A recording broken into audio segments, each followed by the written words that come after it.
안녕하세요. 강하청년입니다. 저는 가끔 상상을 하곤 합니다. 너른 마당 위에 짧게 잘린 푸른 잔디와 잘 가꿔진 화단, 그리고 나만의 공간이 있는 전원주택 생활을 말이죠.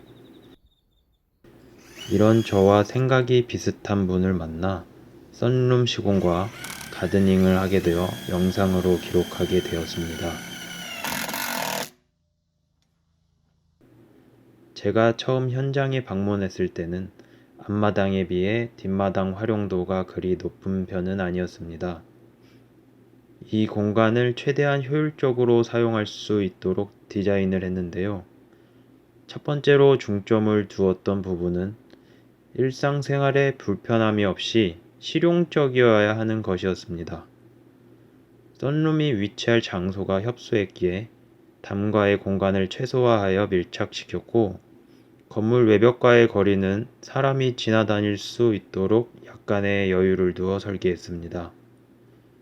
현무암은 곡선으로 출발하여 직선으로 마감을 했고, 썬룸 앞쪽은 반원형 시공으로 테이블 의자를 두어 시간을 보낼 수 있도록 디자인했습니다. 끝으로 텃밭은 반려견 보호 차원에서 높이가 있는 플랜트 박스를 계획했습니다.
보름 정도의 시간 동안 뒷마당을 꾸며봤는데요. 남은 현무암 디딤석과 기존의 텃밭을 구분지었던 고벽돌을 사용해 현무암 돌길을 따라 화단을 만들어 봤습니다.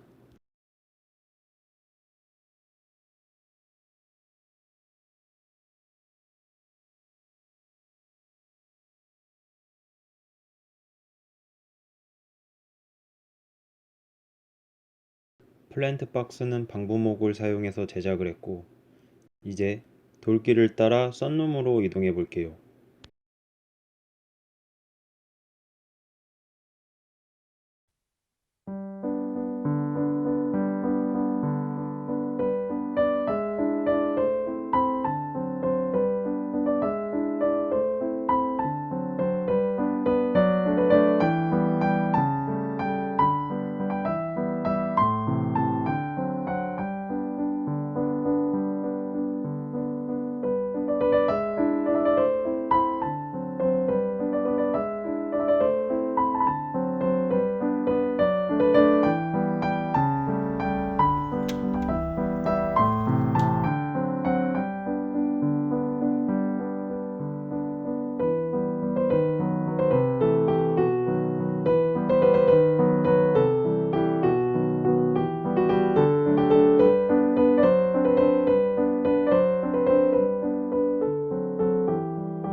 벽 쪽에는 단조로운 흑자갈 말고 알록달록 강자갈을 추천드렸는데요.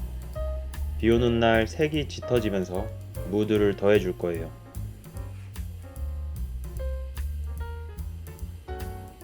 출입문 손잡이는 빈티지 스타일을 좋아하셔서 의견을 모아 모모스 제품으로 시공했습니다.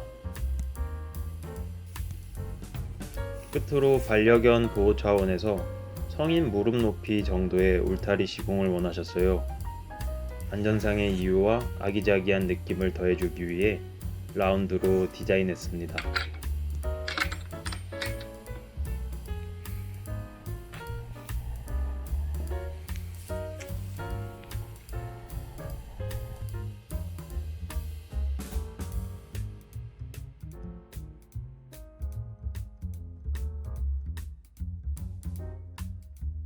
반대쪽은 현관에 위치한 곳이라 울타리보다는 뒤쪽 나무에 시선이 갈 수 있도록 U자로 설계했습니다.